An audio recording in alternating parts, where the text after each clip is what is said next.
Okay, we are going to get started. This is our final panel, I guess, before our closing ceremony. But this is actually my favorite panel because we get to hear from patients, and this is Patient Day. So this particular panel is so special because we have patients representing a plethora of the diseases that have been talked about today. So expect a lot of tears, a lot of courage, a lot of vulnerability, and let's give a round of applause for our panelists. Fabulous. Can you hear me? Is this on? No? Yes?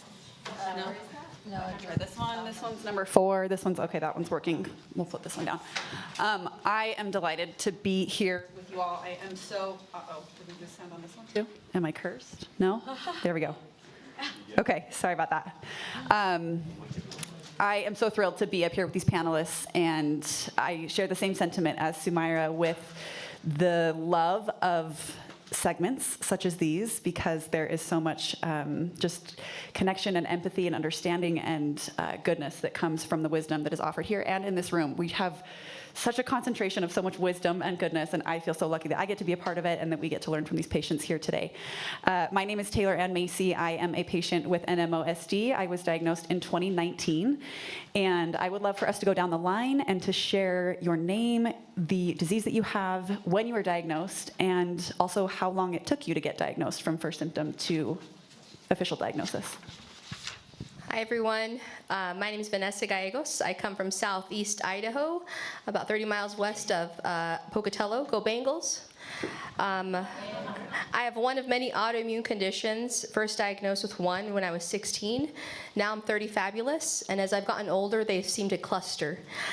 So currently, I believe 2024 diagnosed with CNS. Thank you, Dr. Clardy and Dr. Pascoe and her team. And still working on a final diagnosis. Believe it or not, I had another cerebral spinal fluid or lumbar tap 2 weeks ago, and so still waiting on one of those results. Thank you. Hi, my name is Lisa. I lived in South Torrance, so not that far. I started this journey in 2002. It took 17 months and 5 doctors, so I am way ahead of the average, and I feel very grateful. Oh.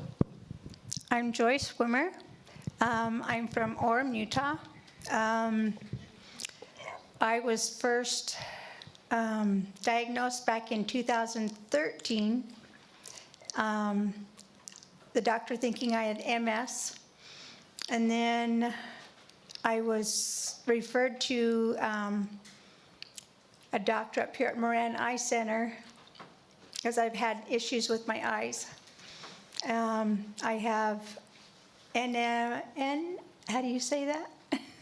NMOSD. NMS, and then MOGAD? MOGAD. Oh dear. Anyway, I first had the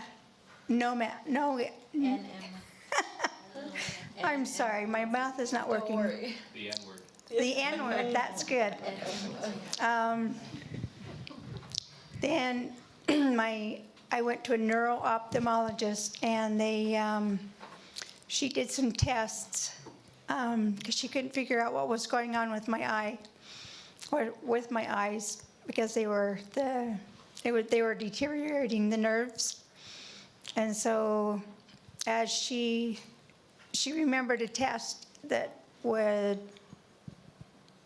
test positive for MOG or NMO. You got it, girl. NMO. We all know what you mean. We all know. Yeah. Anyway, long story short, I was officially diagnosed in 2019.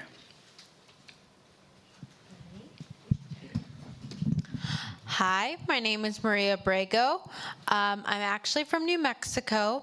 I've been diagnosed with NMOSD for 18 years.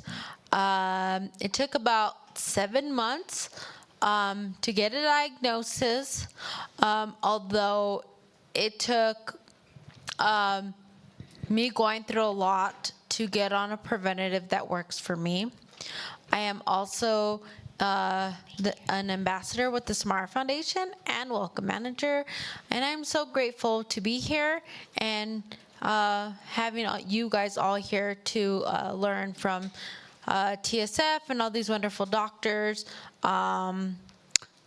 because it's very important to be educated on these types of diseases. I have my own. Okay. Hi, my name is Michelle Hill.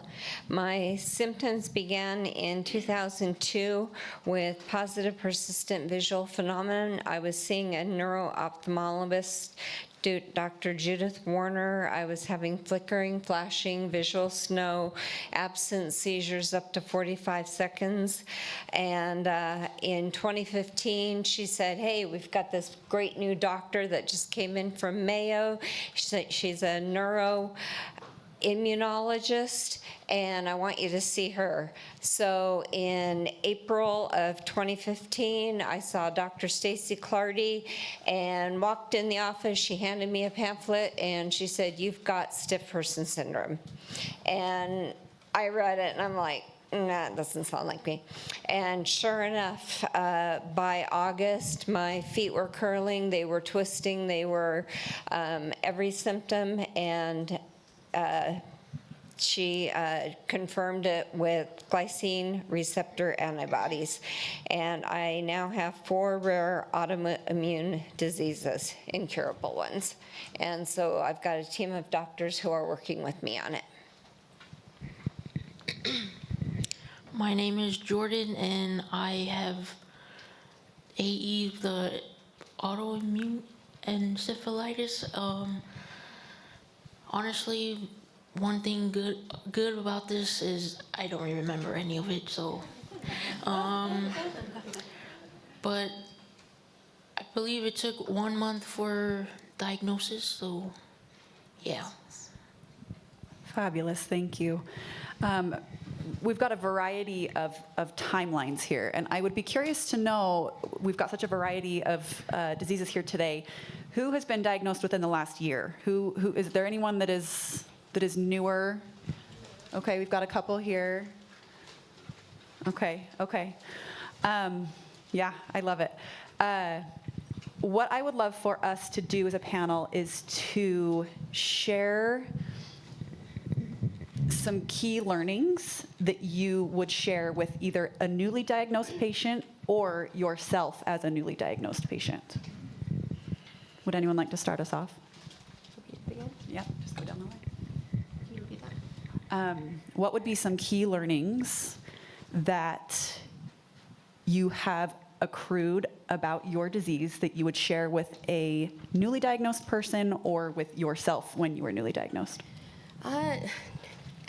Advocate for yourself, advocate for others, your family. If that means you being the first one in your family to start a past medical history, do it. Ask all the questions. There is no silly question. There is no dumb question. I have a question right now. Where are all my CVIDs at?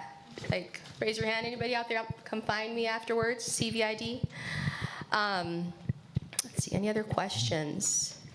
Ask what the prognosis is. Ask the scary questions. I ask, what's the timeline? What can I look forward to, and what can I expect? Be honest with yourself and your family if you feel comfortable for that, because at the end of the day, they're going to be your support system, and you're going to lean on them. I would go back, which I think I did well on that day, and practice gratitude. What did go right?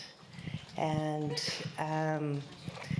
I would tell somebody newly diagnosed to keep a medical journal. What doctor, his name, specialty, what did he put you on? What did he do?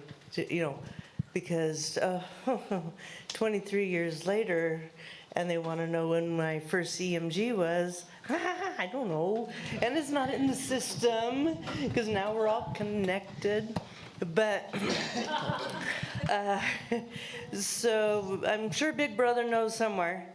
I would also really want to share my belief that I'm a happy, healthy soul living in a complicated body. So beautiful.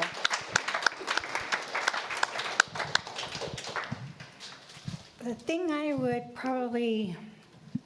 see after I was diagnosed, I have seen family members or my next generation down, nieces.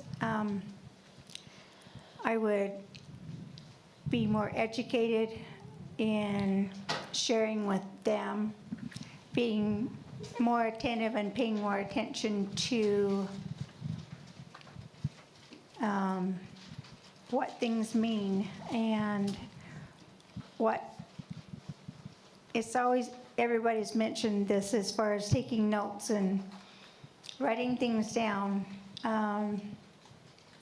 No matter how difficult the word is, you can ask the doctor to spell it for you. I was in the hospital, one of my hospital visits, and they were going to put me on a medication called Actemra, and the medical term is tocilizumab. And I had time in the hospital to learn that word, because I sat and looked at that and said, how do you pronounce that? And I got so good at it that some of the doctors that came in didn't know really how to pronounce that word. But I guess my point is, get to know what you're taking, what your diagnosis is, and what it's called. And then just, if your family members have them, let them know how to get in touch with the resources that they can get tested for. So I say learn your body. Learn your body because you'll thank yourself 10 times later. Learn when you need to rest. Learn when you can do things. Don't stop yourself from doing things. Live life. I am blind in both of my eyes.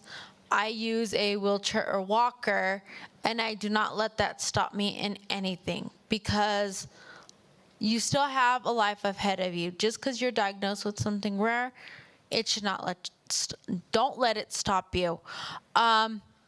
I will say, like anyone that has NMO, MOG, any rare autoimmune disease, I am an ambassador for the Samara Foundation. I would love to meet you all.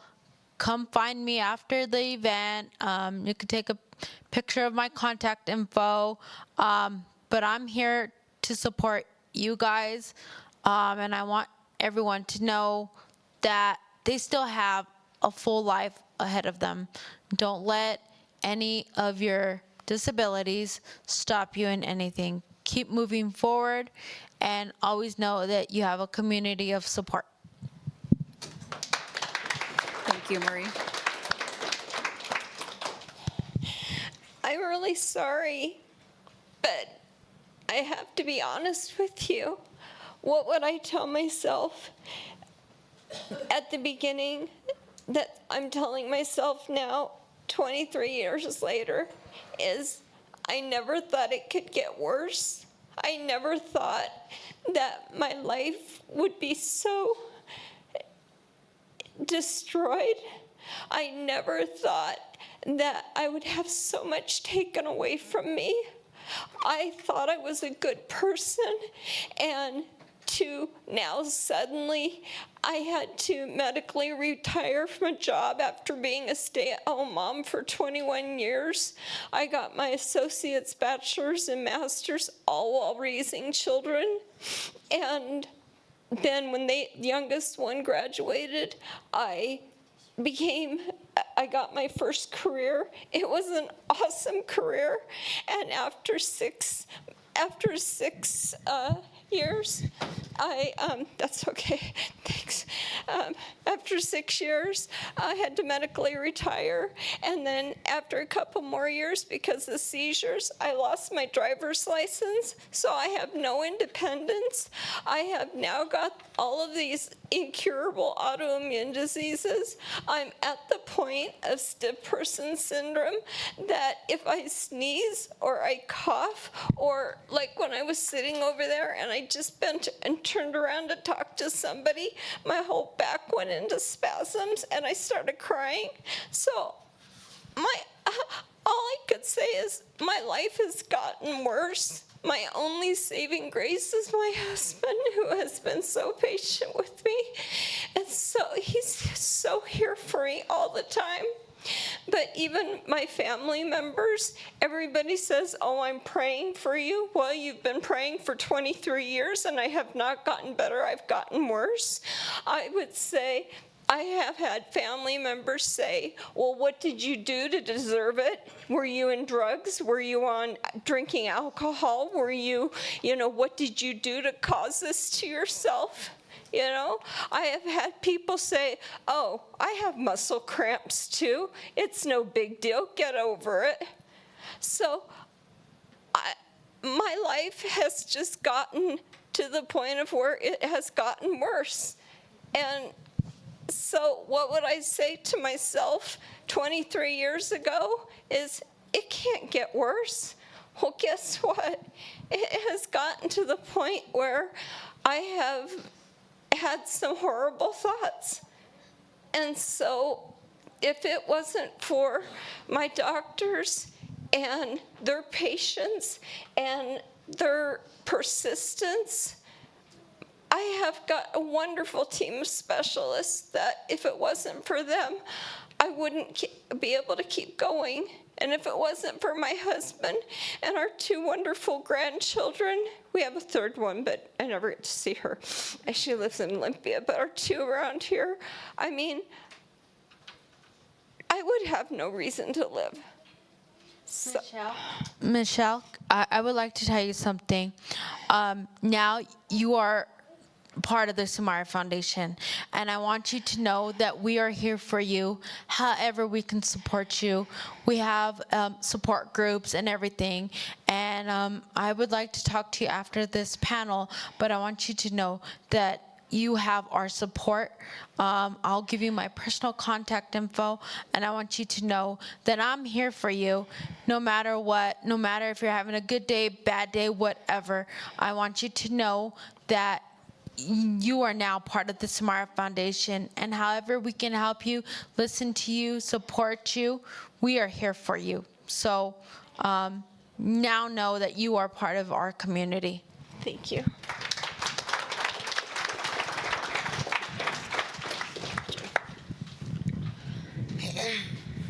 I would just say, for me, it's like a blessing in disguise. It's helped me become more patient with myself and helped me learn more. I would say be more patient and be more aware of, I don't know what I'm trying to say, but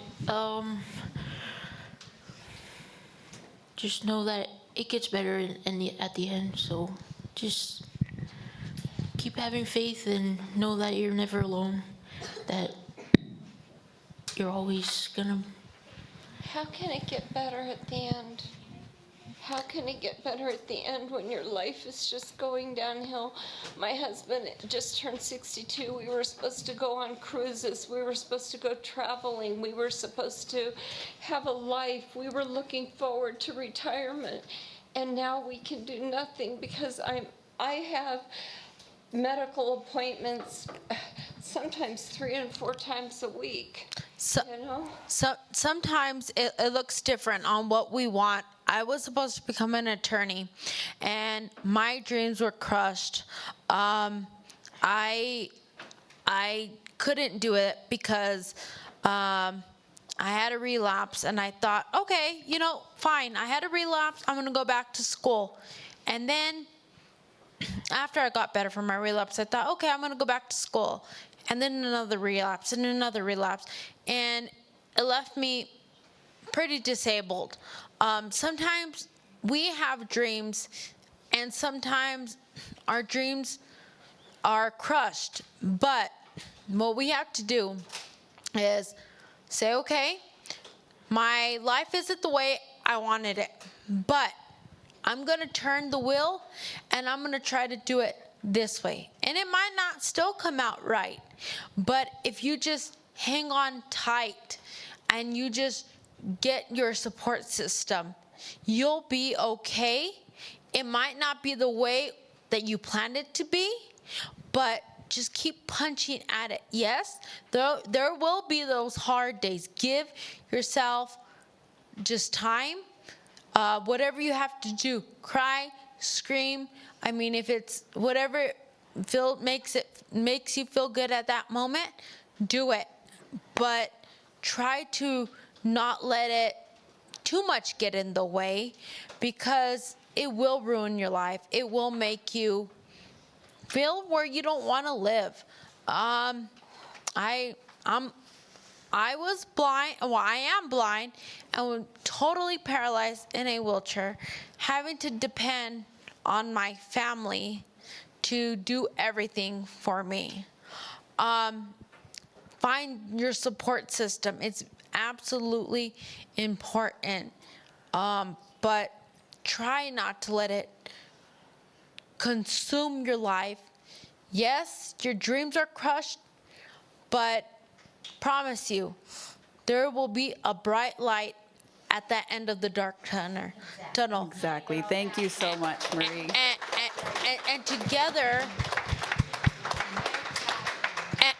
together, coming to patient days like this, we together will illuminate the darkness on all autoimmune and rare immune conditions. I love it. Thank you so much. I could think like you do. I feel really lucky that I get to witness support happening right in front of my own eyes. I know, but you see, in such a beautiful way. You see one end, and then you see the other end. And I think we've all been at both of those at different times. And it's such a beautiful example of the power of community and support. And it's got me thinking, in the spirit of that, what have been examples of people from your life, family, friends, or coworkers, colleagues, that have supported you, that have been the most meaningful? I would love to hear from each of you about the most meaningful support you've received as you have navigated life with a rare disease. Vanessa, can I have you start? I'll take that. It's my dark chocolate, my husband. He's not here right now. He's back there wrangling the 6-year-old, my Luna. But he's a very bright light in my life. We met in 7th grade, home economics. I dug my claws in and didn't let go. Now we're about to celebrate our 12th wedding anniversary, so thank you. When he walks in, just give him a real big round of applause. He's gonna get so scared. But he, my husband, and then my 2 little girls, like I said, I've been living with autoimmune conditions since 16. I didn't think that we were gonna have some little ones. We did see a fertility specialist, and now here they are. That's the other one making me sweat. So I have Luna, the moon, and Elia Stella, or Estrella, the star, my moon and my star. Wave, mama. So those are my lights. They are the reason I keep going, right? They're the reason I went to graduate school. And then Grandma, she's always helping me along the way.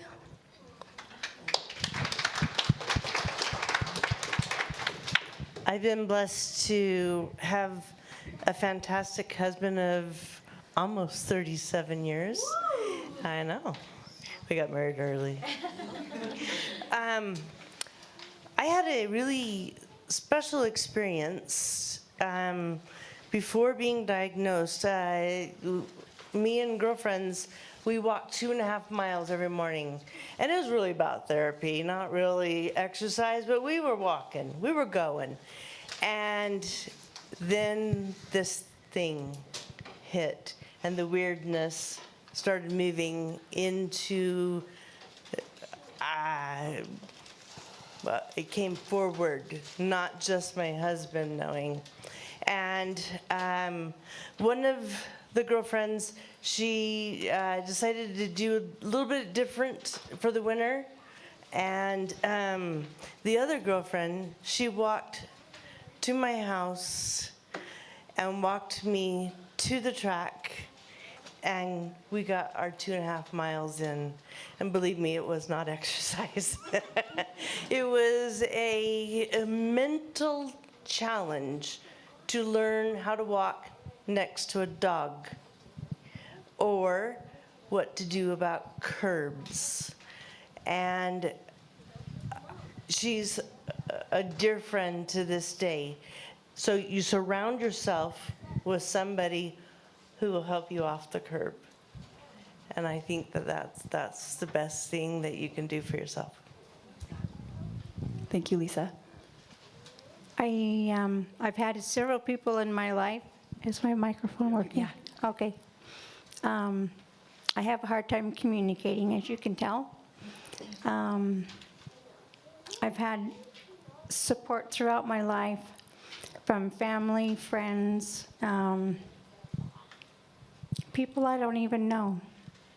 I was, to give a little bit of a background, I was run over by a car when I was 18 months old, and it paralyzed my left side. And so I don't know any different from from anything else. I don't know what else to say, but it is still hard. And with an autoimmune disorder and a physical disability and eye issues, it's frustrating, and it's sometimes scary. And when I have family, my kids, my husband, my parents, when I was growing up, they were a very big support to me.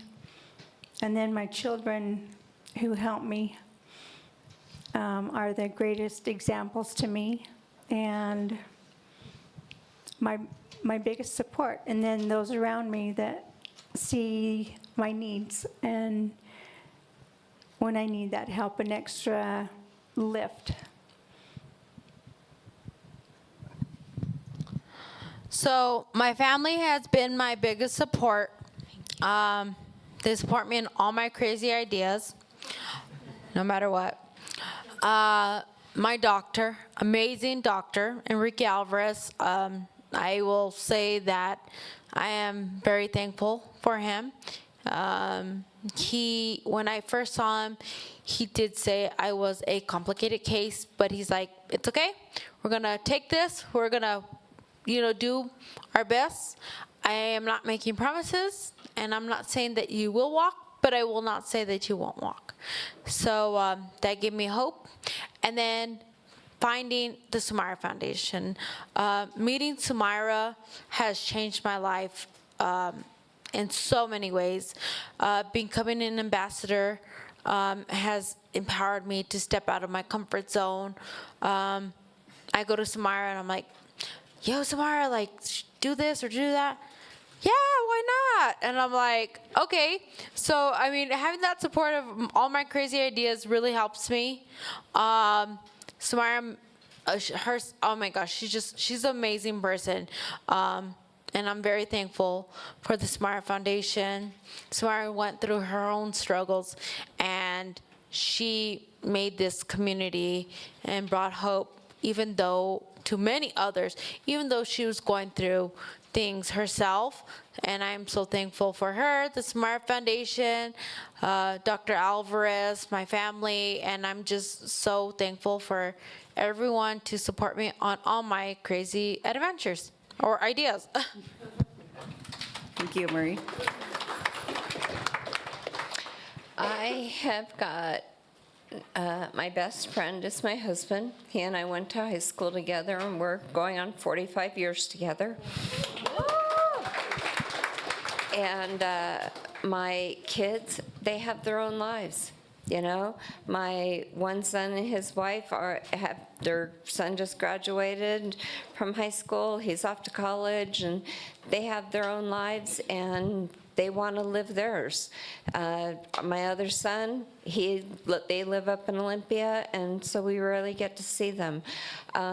We don't have any other family around here. We live in a community that is either over 80 and they have their own health issues, or they have religious beliefs that, since we do not believe the same thing they do, we are persona non grata in all of their women's clubs and all of their groups that they get together. I found out that we had a neighborhood bunco, and I said, well, why wasn't I invited? Well, because you're not part of our women's group. And I mean, so yes, we live in a wonderfully ADA house, but we live in a neighborhood that is extremely one-sided, and that is very difficult. And Michelle, can I ask you something? what? I'm curious. You speak so fondly of your husband, who seems to just be so incredibly wonderful. Do you have one specific memory of him in relation to all of the challenges health-wise that you've been through that sticks out as one of the most meaningful?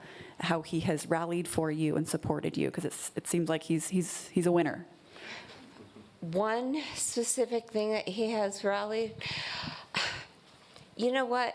He has bought me every single kind of scooter that you could imagine. Incredible. I have a scooter that I can take to the grocery store. I have an electric wheelchair that if I can't walk to places like this. He just bought me a scooter that folds up into a travel carry-on case that you can take on an airplane in case we ever want to go somewhere. He makes sure that I have everything I need to try and do things, and his patience. And so one thing that he has done, I can't say just There are one probably thing. countless. I Yes. believe it. I believe it. Yeah. Let's have a round of Yeah. applause for our caregivers. Yeah. Yeah. Jordan, same question to you. What's an example of support that especially sticks out to you, that's been especially meaningful? My family. They'll be there 24/7 when I was in the hospital. They would take turns watching me or helping me. I'm truly grateful for them, and especially my Heavenly Father. He just a huge blessing to be here, to be able to continue my life and do things that I'm able to do. Yes, amen.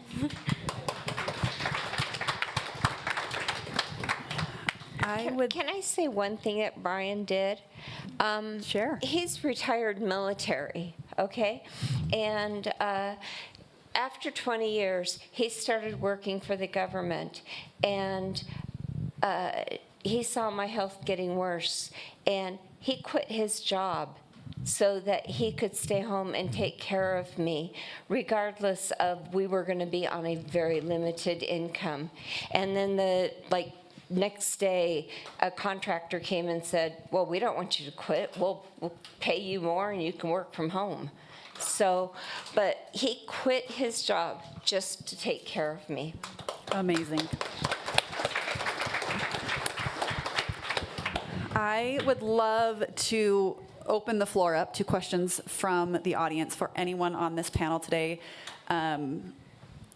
We've got so much wisdom with all these different conditions, and we're all at different phases, right? And each day can be different. But I just think all of you are such a good example of resilience. And as people consider if they have questions, they're welcome to raise their hands. I will look out for them. Yeah, go ahead, Sumaira.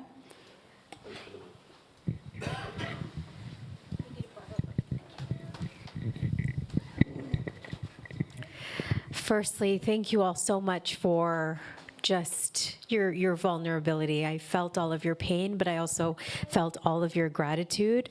When I look at this stage, I see gorgeous, strong women who have overcome so much, and I am so, so, so inspired by what you have overcome, but also all of your challenges, so thank you. My question is for Lisa. You said something that I will forever remember. You said, I'm a healthy, happy woman in a complicated body. That resonates with me a lot too.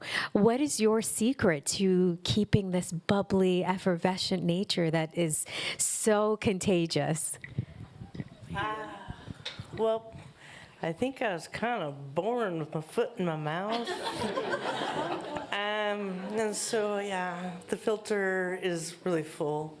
Okay, I am a retired yoga teacher. Oh. And that happened just a year ago when I couldn't do what people came and paid me to do. And so I opted out before it got to the point that they're like, whoa, child's pose for an hour, that's weird. Okay, yeah, I know, right? So it just started clicking. Look for the good. There's amazing days, and then there's ones that suck, and then there's amazing days again. I find ways to fill my cup, to remember who I am, even though it's different. So if I'm teaching a yoga pose, I help somebody modify. And so I'm modifying life. I'm a kind of a wacky gal. I was the high school mascot, a marauder. 2 points for anybody who knows what a marauder is. Pirate? Land pirate. Yes, very good, very good. Okay, so I have a choice, and that's what it comes down to. I can choose to see what didn't go good, or I can choose what went right. Even in a bad fall where I'm busting my face, it didn't get in my eyes. So I look for it, I find it, I name it, I journal it. And so the power of choice and gratitude. I keep a gratitude journal, and there is always something beautiful that happened even in a difficult scenario. I agree. And then I have a question for Taylor. I mean, you're also a patient. I don't know if the audience here knows, but Taylor lives with seronegative neuromyelitis optica spectrum disorder. So the question you asked the group, what would you tell yourself when you were first diagnosed? Yeah, I mean, everything since that day has trended in a much more optimistic direction, to where now, almost 6 years later, after being diagnosed, I feel very differently about the disease than I did, in that day and in those first few weeks. And I think probably the first thing I would tell myself is to give yourself all of the time and space to feel all of the things, and to have so much grace with how difficult of a path that is going to be. It's such a delicate balance of gratitude and allowing space for all of the hard things.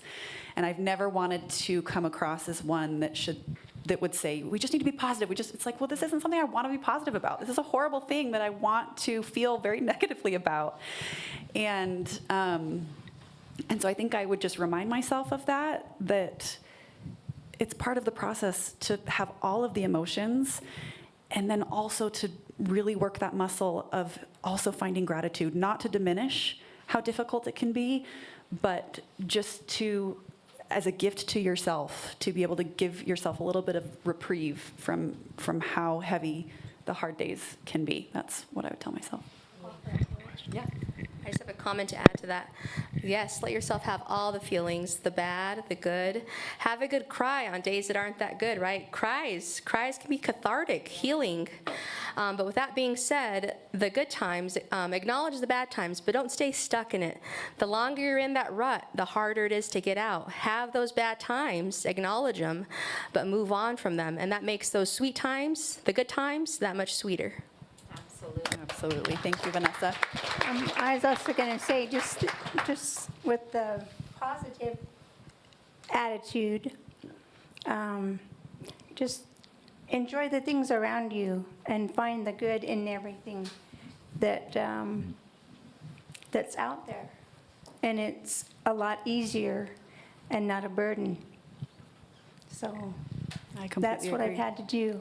Yeah. And that's what we all need to do with, even though we're not have an autoimmune disorder.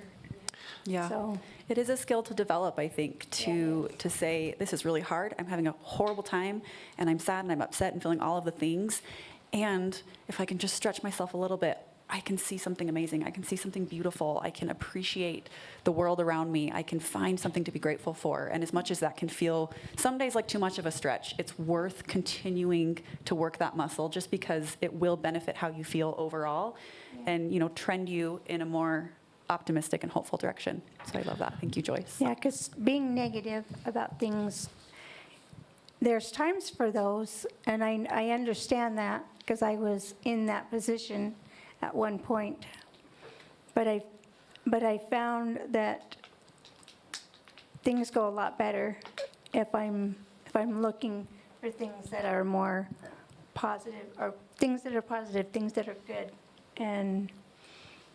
But it does get you down at times. Yeah, and that's okay. And and it sometimes for a while, but then there's times that you can say, okay, I've had enough. This has got to go. So Yep. Marie, did you have something to add? Yes. So it'll be sometimes harder to see the bright things in something very hard or heavy. But it's there. You just might have to look a little harder. We can always be worse than what we really are. There are people that have it worse than us. But I find out that being positive in a negative situation will help you more by feeling happier and realizing that you're not as bad as someone else. And yes, it's hard. Yes. Give yourself time. Cry, scream, yell, do whatever, but don't let your mind stay there, because you let your mind stay there and it will suck you in. It will suck the life out of you, and it will be harder for you to really, I guess, cope with the disease. So, give yourself time. Don't stay stuck there. Come out and fight and punch like no tomorrow, because you could always be worse than what you really are. Yes, thank you, Marie. And that just makes me feel worse because I'm up here with these positive, wonderful people. And now I just feel like I'm the only one in the room that has just this horrible seeing everything negative. No, but this is going to help you. Well, let me tell you, we are not all at the same level. And there's times that we realize that. And it's sometimes hard to, I guess, accept what we're going through. That's okay. You will get to where we're at. And it might take you a little bit longer, but old. You know what? That's okay. I am not kidding. I'll tell you, I am 33. I feel old. But you know what? Know that you have a community. And like I said, after this panel, come find me. I want to connect with you. Don't say, oh, I'm just so negative. No, you know what, girl? You got this. We got this. We're going to fight together, and you are going to come out positive. I love it. I love it. In our final minute up here, I just want to acknowledge everyone up here and commend you for your vulnerability and for sharing your wisdom and experiences with us. We talk about having a care team, and I think it's easy to forget that sometimes we are also part of our own care team, and we have to learn the skill of gratitude and positivity, not because we should, but because it is a way to help ourselves get through the times that are really hard. So let's have a round of applause for everybody as we wrap it up. Thank you.